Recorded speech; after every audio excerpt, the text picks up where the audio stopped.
Estamos estudiando un discurso jasídico del Rebbe del año 1984, Parshas Va'era. En este discurso jasídico, el Rebbe explica por qué los versículos, cuando la Torá está explicando quiénes son los personajes, digamos, que sacaron al pueblo de Israel de Egipto, Aarón y Moishe, por qué los versículos mencionan primero en ese orden, primero Aarón, después Moishe, y en otro versículo posterior dice primero Moishe, después Aarón. Y explicamos ampliamente en la clase pasada que esto se refiere a las cualidades, lo que representa Moishe propiamente dicho, Toiro, de arriba para abajo, y lo que representa Aaron, que es el concepto del amor a Dios, que es el tefila, el rezo, el acercamiento de la persona de abajo hacia arriba. Para hablar con el faraón, para refinar al faraón, era necesario Toiro, de arriba para abajo, el poder, digamos, de Moishe, el poder de la Toiro. Por eso, a pesar de que Moishe era pesado de boca, Jvad Pe, así es el versículo en Parshas Shmois, pesado de boca, no hablaba bien, etc., pero aún así, él era el necesario, el principal para hablar con el faraón, para sacar al pueblo de Israel de Egipto, que era un concepto de elevación. Era necesario Aaron, que representa la elevación de la persona hacia Dios. Esto es lo que se explicó hasta acá. Esta es, por así decir, la primera parte del discurso, que está basada completamente en discursos de los Rebbeim anteriores. Discurso del Alter Rebbe, un discurso del Mitter Rebbe, un discurso del Tzemach Tzedek, un discurso del Rebbe Rashab. Diferentes generaciones de Rebbeim, de Chabad, a lo largo de, valga la redundancia, generaciones y años. Toda la segunda parte del discurso que vamos a ver ahora es una aplicación del Rebbe de estos conceptos a algo concreto, práctico, actual, por así decir, que todo esto que vamos a estudiar no se encuentra en los discursos anteriores sobre los cuales está basado este discurso. La edición de estos discursos no es, por así decir, oficial, o sea, no fue ni revisada por el Rebbe, y es un libro que de hecho lo tengo fotocopiado, porque ni siquiera se consigue este libro, pero la realidad es que no tiene números de capítulos. Si uno tuviese que mirar desde el comienzo del discurso y decir qué número de capítulos estamos en la mitad del discurso, pero está 1, 2, 3, 4, 5, sexto, séptimo capítulo. La mitad del discurso. Ahora bien, así como en la salida de Egipto, que para hablar con el faraón, el rey de Egipto, fue puesto primero en los versículos Moishe y después Aaron, como expliqué brevemente en la introducción y obviamente ampliamente en la clase pasada, por cuanto la Toira tiene la fuerza de actuar, tener un efecto incluso en el otro lado. Y el Rebbe dice, e incluso en las naciones del mundo. Todo lo que viene ahora es una explicación de cómo se aplica todo lo que estudiamos hasta acá en la clase pasada y en el resumen a la influencia que tiene el pueblo de Israel en el resto de las naciones del mundo, en Bnei Noach, en no judíos que quieren seguir el mensaje de vida del judaísmo. Vamos a ver. Entonces, de vuelta. Sí, como para hablar con el faraón era necesaria la fuerza de Moishe Rabbeinu la Toira, que tiene la fuerza de actuar sobre lo que se opone a la voluntad de Dios, que era el faraón. Y también tiene la fuerza, la Toira, de actuar sobre las naciones del mundo en general.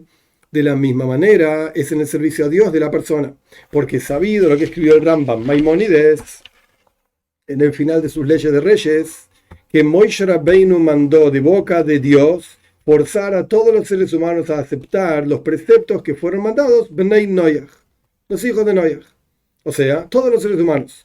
Y el Rebbe pone entre corchetes, y podríamos decir la razón de esto es, ¿por qué todo el mundo tiene que, digamos, vivir con el mensaje de la Toira?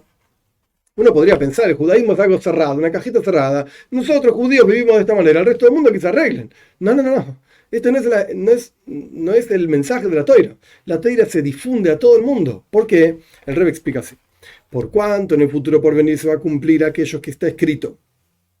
Esto es de Oivadia, al final, es que es un solo capítulo, toda la profecía de Oivadia. Y será para Dios el reinado. Y además está escrito, y entonces voy a tornarme, esto está en Sefania, capítulo 3, entonces voy a tornarme hacia las naciones con una lengua clara, para llamar todas en el nombre de Dios, para servirlo hombro a hombro, o todos juntos, o una misma porción, algo por el estilo, diferentes formas de traducir el mismo versículo. Es decir, que todos, y está hablando de todos los seres humanos, van a reconocer el reinado de Dios, y por lo tanto, en forma de preparación para esto es lo que va a ocurrir cuando venga Moshiach, y lo estamos esperando constantemente, pero para prepararnos para esto, hoy en día también tenemos una obligación de forzar a todos los seres humanos, etcétera, como dice Rambam. Porque esto es una preparación para la venida de Moshiach. Y la intención de esto es No que cumplan los preceptos solamente porque así fue indicado Noach que tiene que hacer. Como explica en la Gemara, el Talmud, como Dios le dijo a Noach que puede hacer, que no puede hacer al primer hombre, luego a Noach le agregó otras cosas, no importa. No es este el punto solamente, sino que la razón por la cual deben cumplir sus preceptos es porque así Dios mandó en la Torá, como está escrito en la continuación de las palabras del Rambam mismo. Ahí, anda a leer. Y similar a lo que escribió el Rambam en su comentario a la Mishnah en el Tratado de Julin. El Rambam escribe al respecto del precepto de circuncisión. Está hablando de judíos ahora, pero el Rebbe va a traer una prueba de cómo un concepto que está escrito para judíos se puede aplicar también para no judíos. Vamos a ver. El Rambam escribe en su comentario a la Mishnah, hablando sobre la circuncisión, que nosotros no nos circuncidamos por cuanto Abraham, nuestro patriarca, sobre él sea la paz, se circuncidó a sí mismo. Él y las personas de su casa. Esta no es la razón por la cual los judíos nos circuncidamos, no, sino porque Dios mandó a nosotros a través de Moisés Rabbeinu que nos circuncidemos esto en Parsha Shmini, en Parsha Tazria, donde Dios dice, cuando la mujer tenga un hijo, al octavo día le van a hacer el bris. Confundí Shmini, octavo con Tazria, no importa. Parsha Tazria, sea como fuere, la razón por la cual hacemos el bris no es porque es una tradición. Porque esto viene de hace muchos años y Abraham y qué sé yo, no me importa. Muy lindo todo eso. Pero la razón por la cual nos circuncidamos es porque la Torá dice que hay que circuncidarse en Pashtas Tazria. Es decir, que a pesar de que este pacto, al fin y al cabo, la circuncisión se llama el pacto de Abraham Avinu, y decimos esto en la bendición cuando hacemos efectivamente la circuncisión, se lo hacemos a un niño, por supuesto, el niño no dice nada, es un bebé, pero sea como fuere, los adultos dicen que ingresamos a este niño al pacto de Abraham Avinu. Entonces el pacto es el pacto de Abraham. Algo tiene que ver con Abraham. Sin embargo, la observancia de este precepto es porque fuimos mandados en Matan Torah, en la entrega de la Torah, Parshat Tazria. Esto lo escribe el Rambam al respecto de la mitzvah, el precepto de circuncisión, tiene que ver con judíos. Y ahora el Rebbe aplica esta idea a los 7 preceptos de Bnei Noach. De la misma manera se aplica a los 7 preceptos de Bnei Noach, que a pesar de que se llaman preceptos de Bnei Noach, porque fueron dados al primer hombre, y luego fue agregado, explicado, lo que sea, a Noach, como dice el Talmud claramente en Sanedrín. Sin embargo, la razón por la cual se cumplen es porque esto es lo que fuimos mandados en la entrega de la Torá. Todos los seres humanos fueron mandados esto en la entrega de la Torá, a través del pueblo de Israel, que Dios le dio al pueblo de Israel la Torá. Y en la Torá misma introdujo los 7 preceptos de Bnei Noach. Esto te muestra, se explica el Rebbe en otro lugar, esto te muestra que esta es la misión del pueblo de Israel, difundir los 7 preceptos a todos los seres humanos.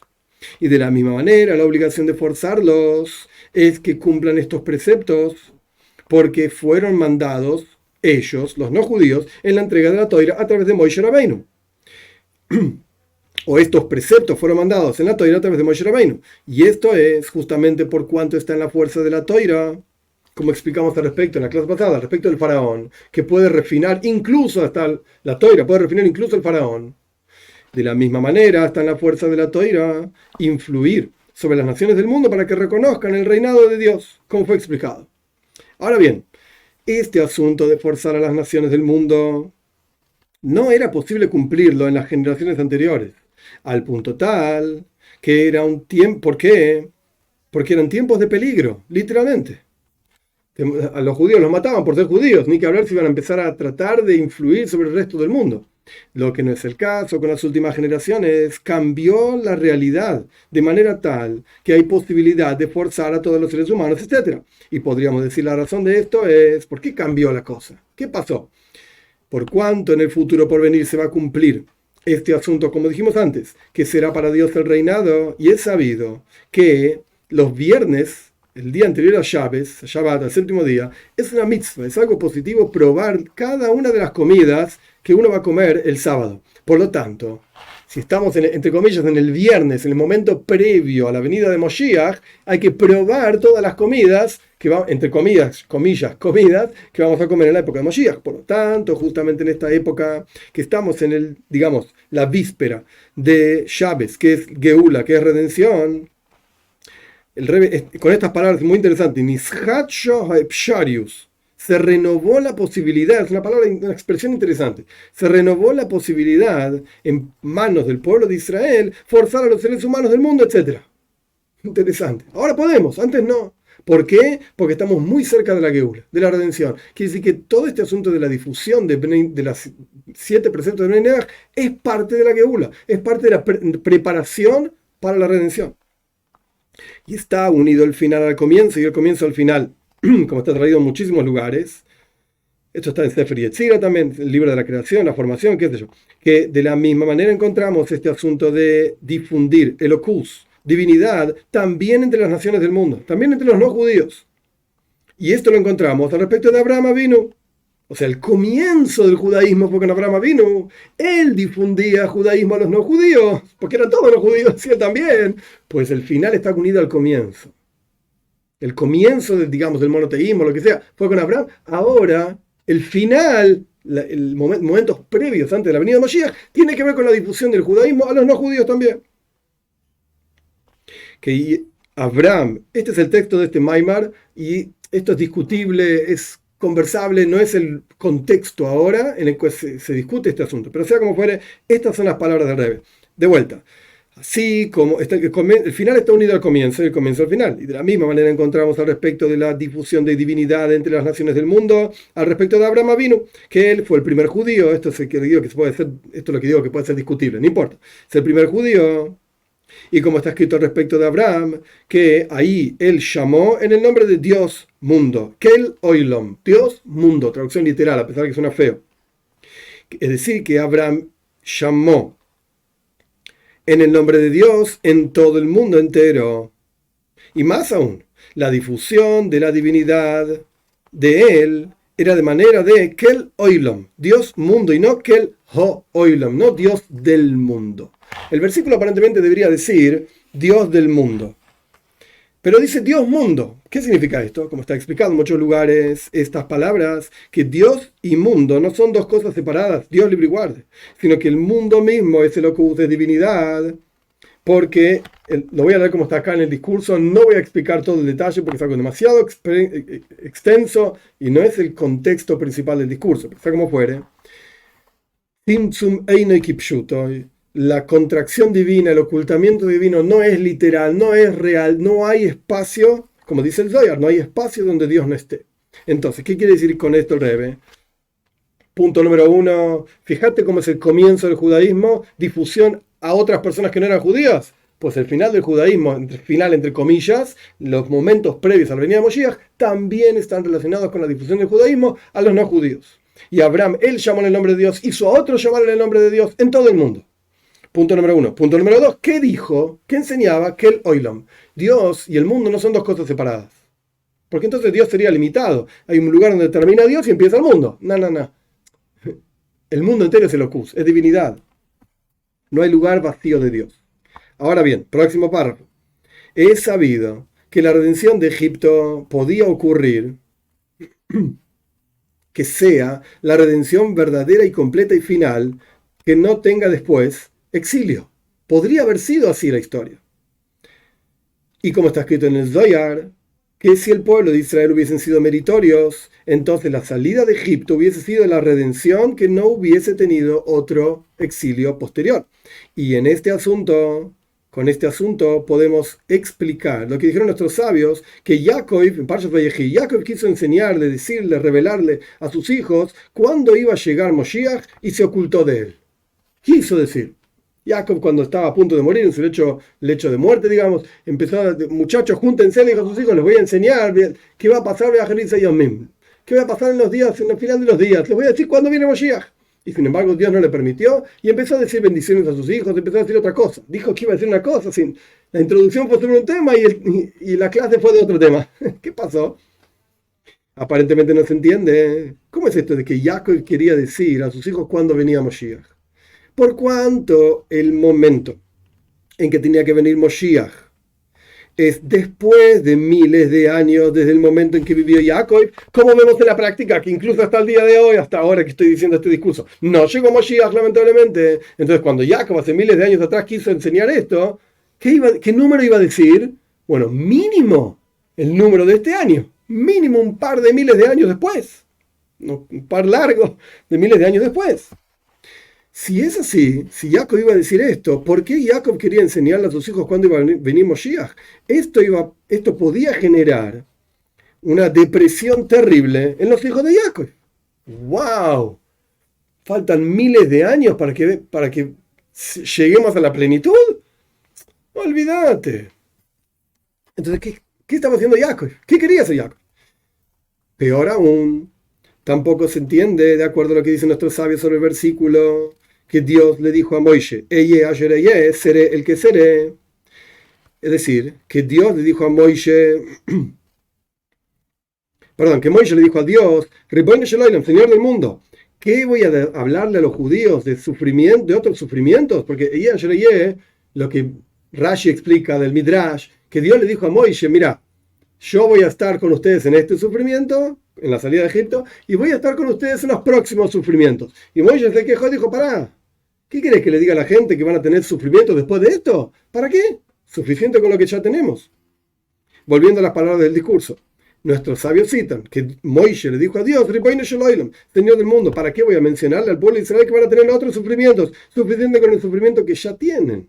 Y esta queja de Moisés fue recibida por Dios, al punto tal que Dios le dijo, tenés razón, entonces andá a decirle al pueblo de Israel, Dios me mandó a ustedes. Decirlo una sola vez, voy a estar con ustedes en este sufrimiento, ni hables de lo que va a pasar después, olvídate. De todo esto se entiende que no hay que mencionarle al pueblo de Israel más sufrimientos, etcétera, dice el Rebbe. Basta. ¿Para qué vamos a hablar de peor, cosas terribles? Entonces, ¿por qué Jacob quería revelar frente a sus hijos cuándo iba a llegar Moshiach si en la práctica faltaban miles de años desde el momento de Jacob? ¿Para qué vas a hablar de sufrimientos? Muchachos, les vienen adelante de ustedes miles de años de sufrimiento. ¡Wow!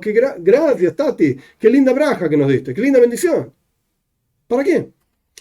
Pero de acuerdo a lo que ya explicamos, vamos a entender por cuánto la revelación del límite, o sea, el momento en que viene Moshiach, cuando Jacob quería decir que venía Moshiach, era la salida de Mitzrayim, la salida de Egipto, que si el pueblo de Israel hubiese sido meritorio, hubiese sido una redención completa y plena. Entonces, Jacob, ¿qué es lo que quería decir? No que faltan miles de años, faltan 200 años, 210 años, no importa. En total, el pueblo de Israel estuvo en Mitzrayim 210 años, en Egipto.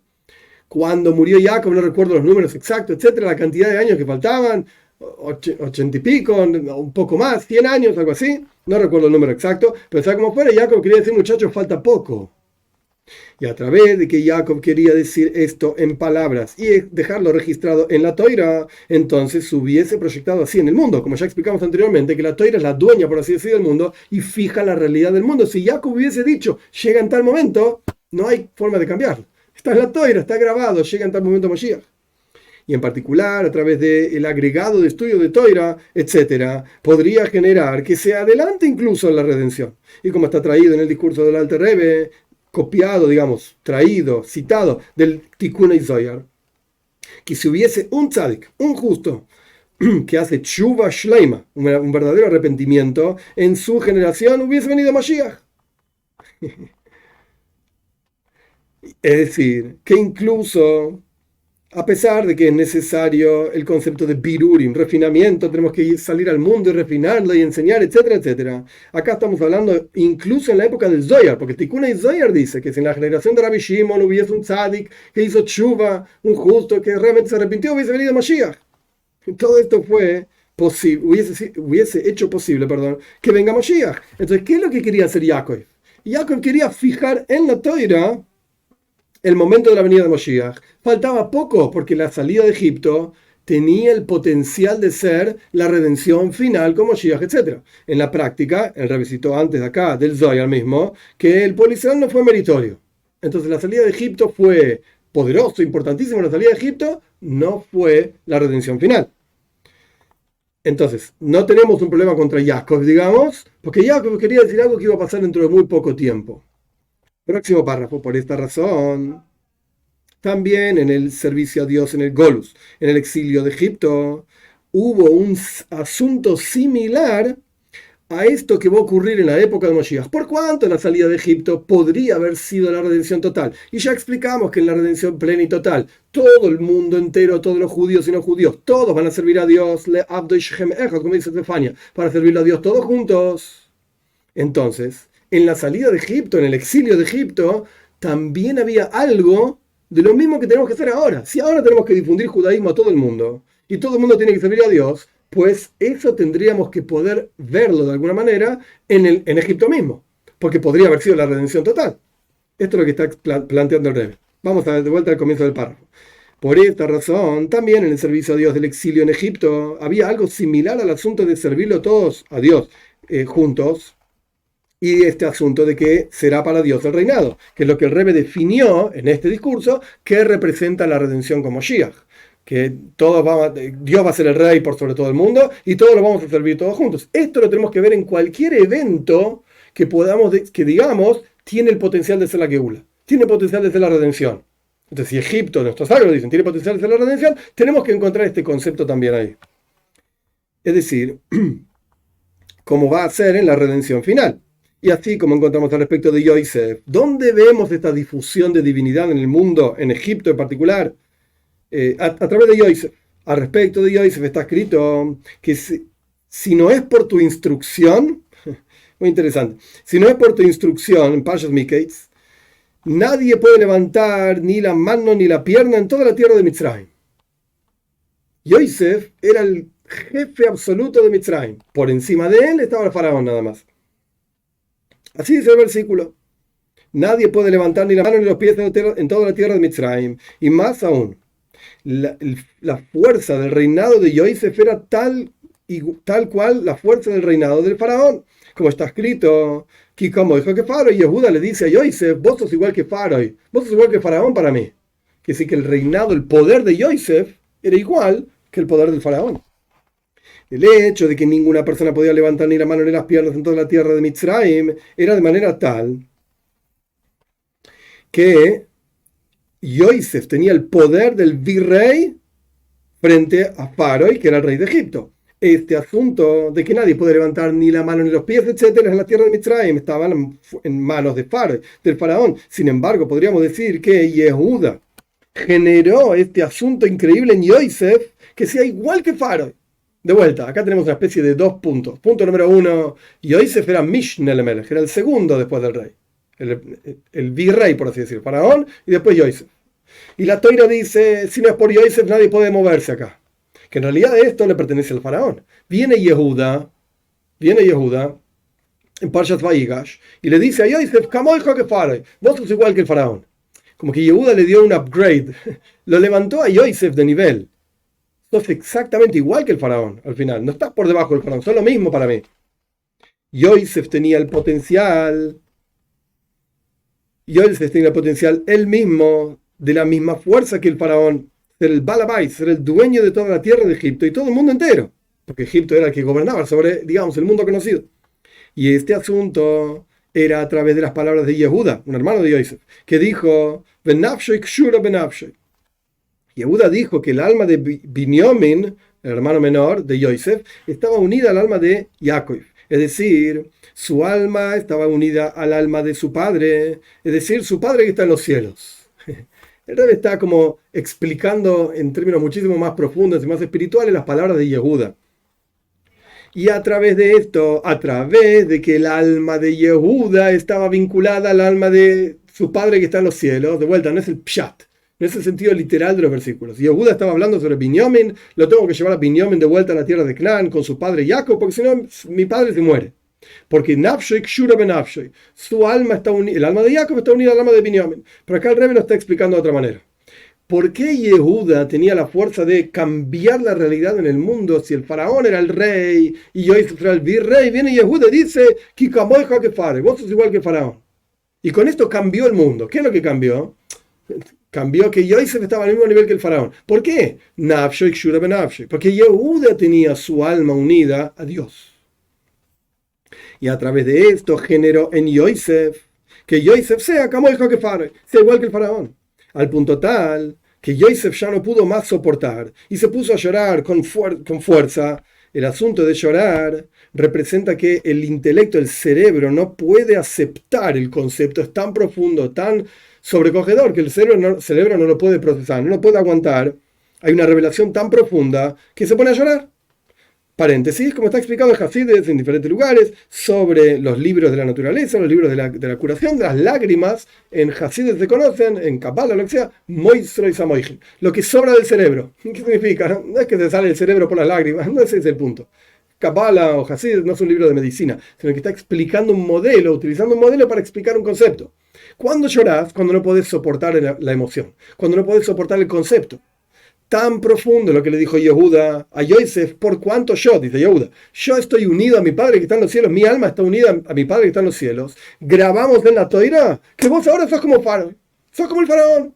Y Yosef escuchó esto y dijo, tuvo un upgrade, me levantaron de nivel de una forma tan profunda que no lo puedo soportar, no lo puedo entender, no lo puedo procesar, y se puso a llorar. Lloró, las lágrimas le salían, etc. Y bueno, la historia continúa, que no tiene que ver con nosotros ahora, pero lo que el rey trajo acá, que vemos de Yosef, que difundía Tzedek veYosher, justicia, rectitud, etcétera, etcétera, en todo Mitzrayim, en todo Egipto. Era el dueño de todo Egipto. Ahora bien, así como es al respecto, último párrafo, así como es al respecto de la redención, que la redención futura tiene una relación con la redención de Mitzrayim, de Egipto, como dijimos anteriormente, que el Zohar dice que la redención de Egipto podría haber sido la redención futura, solamente que el pueblo israelí no fue meritorio, etcétera, etcétera, pero eso lo dejamos de lado. Evidentemente hay una relación entre una y la otra, y hay diferentes versículos que hablan de esto. Que dice el profeta, así como los días que saliste de Egipto, tuvimos maravillas en la redención futura. Hay una conexión entre una y la otra. De la misma manera está respecto del exilio, que el asunto del exilio es algo muy amargo, dice el Rebbe, y el exilio confunde tanto de día, molesta, digamos, tanto de día como de noche. Y sobre esto está la queja de Moishe Rabbeinu, en el exilio de Mitzrayim. Esto es el comienzo de el final de Parshat Shmois. El Rebbe, ¿por qué fuiste malo con este pueblo? Es interesante, el Rebbe, diría yo no sé quién para explicar al Rebbe, de ninguna manera, pero parece como que el Rebbe le está hablando a Dios. Dios, ¿qué estás haciendo? ¿No te das cuenta que esto es algo terrible? Y el Rebbe dijo antes, no se le dicen cosas terribles a los Yehudim. ¿Para qué? ¿Para qué mencionarle más sufrimientos? El exilio es algo terrible, es algo amargo. Y al punto tal que Moishe Rabbeinu mismo se quejó, ¿por qué fuiste malo con este pueblo? Es Dios, es Moishe, hablándole a Dios. Acá es el Rebbe diciéndole a Dios, Moishe dijo esto, yo no lo puedo decir. Moishe Rabbeinu quejándose a Dios porque porque fuiste malo con este pueblo, y desde que yo vine a hablar con el faraón en tu nombre, es peor todavía la cosa. Esta queja no era solamente una queja de los policías judíos que dijeron, hoy en Parshat Shmois, no nos dan paja a tus sirvientes y nos dicen que tenemos que hacer ladrillos, etcétera. No es solamente esto, como que Moishe transmitió la queja que tenían los policías al faraón. No. Esta era una queja de Moishe Rabbeinu. Él mismo tenía esta cuestión, este cuestionamiento. Y por cuanto el faraón es el que gobernaba sobre todo el mundo con su fuerza y con la fuerza de Kadosh Baruj Hu, de Dios, porque obviamente al faraón lo puso Dios ahí. Y el faraón no les daba paja y les decía hagan y hagan más ladrillos, y el faraón se quejaba y decía nirpim atem nirpim, son vagos ustedes, no quieren trabajar.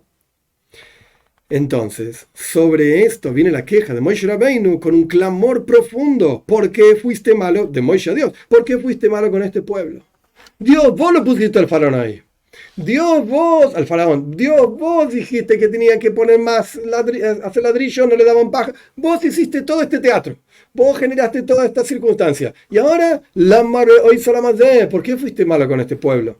Está clamando Moishe el Rebbe a Dios. Esta es mi humilde interpretación.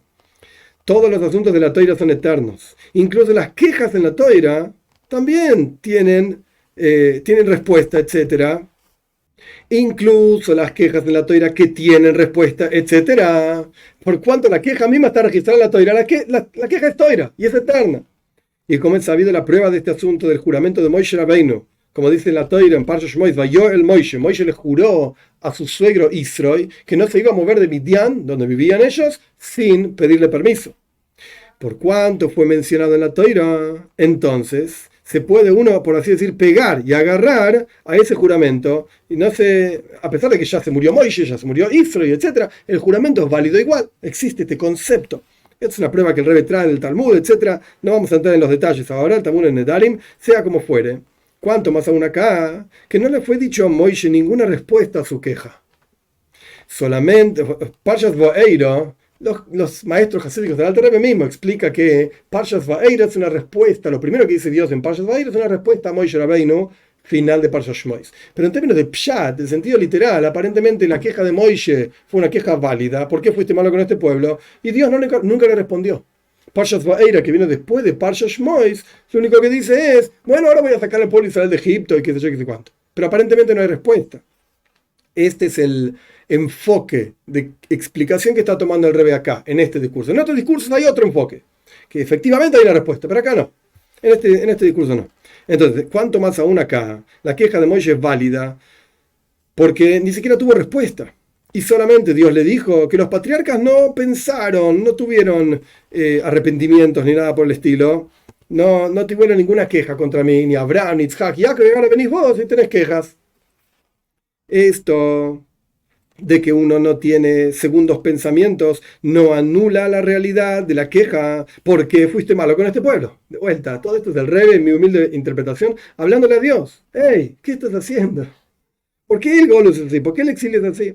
Al punto tal que en este asunto las naciones del mundo se quejan contra el pueblo de Israel, como dicen nuestros sabios sobre el versículo. Este versículo está en Shir Hashirim. Mat doit homit doit. ¿Qué diferencia entre tu querido de un querido? Y el versículo se entiende así, según lo que dicen nuestros sabios en los comentarios. Así le preguntaba a las naciones del mundo al pueblo de Israel. ¿Qué diferencia hay entre el Dios de ustedes, de entre todos los otros dioses? Que ustedes se queman frente a este Dios, o sea, terminan siendo quemados por este Dios, terminan siendo colgados por este Dios, crucificados por este Dios, etc. ¿Para qué? ¿Qué diferencia hay? Dejarlo y ya está. Es decir, que nos encontramos en este exilio amargo y oscuro, etc. El Rebbe está mencionando cosas con terrible sufrimiento. Yo no estuve ahí parado mientras el Rebbe decía este discurso y tampoco está grabado el audio del discurso porque fue en llaves. Pero estoy casi seguro que la voz del Rebbe habrá sido extremadamente grave en un momento de este discurso, en este lugar donde está diciendo este tipo de cosas. Es terrible esto. Nos queman, por Dios. Nos matan, por Dios. ¿Por qué? ¿Por qué fuiste tan malo, Dios, con este pueblo? Solo que, aún así, el pueblo de Israel no se queja contra Dios. No se queja contra Dios. Y no nos avergonzamos de los que se burlan contra nosotros, etcétera, dice el Rebbe. Y por cuanto hoy es el día de Shabes, o sea, el momento en que el Rebbe estaba diciendo este discurso, es el día de Shabes, y en el día de Shabes no hay tristeza, entonces no hay que hablar demasiado de este tema. Basta. Solo que hay que hablar de asuntos de cosas buenas y alegría, que rápidamente vamos a tener la noticia de la redención a través de aquel que nos va a informar esa noticia de la redención, al punto tal, como decimos en Hoshanois, este es el último día de Sukkot, la fiesta de Sukkot es en el Shana Rabbah. Decimos 3 veces, Kol me va a ser, oye, estamos esperando la voz del que anuncia y dice que entonces va a ser la plenitud de este pueblo, por Israel, y la plenitud de la Toira, la plenitud de la tierra de Israel, y rápido en nuestros días, literalmente. Este es el último párrafo del discurso. Entonces, ¿qué hizo el Rebbe? Esto es mi humilde interpretación de lo que estudiamos recién. ¿Qué hizo el Rebbe en estos últimos párrafos del discurso? Así como en la salida de Egipto, con la fuerza de la Toira, usamos, refinamos, etcétera, incluso al faraón, pues hay que refinar, usamos la toira para refinar a las naciones del mundo. Y esto es parte de la preparación para la Geula, para la redención. Y así, esto mismo lo vemos no solamente ahora, sino que lo vemos también en la salida de Egipto. Antiguamente no se podía porque nos mataban, era peligroso, no podemos difundir los 7 preceptos de Ben-Noach. Hoy en día lo podemos hacer y lo vemos la prueba también en Abraham Avinu, vemos la prueba también en la salida de Egipto, en el exilio de Egipto con Yosef, etc. Entonces Dios, estamos preparados y estamos haciendo todo lo que tenemos que hacer. Y este es el último párrafo. ¿Por qué fuiste tan duro con este pueblo, con un exilio tan terrible y tan oscuro, que esperamos que se termine rápido en nuestros días con la venida de Moshiach?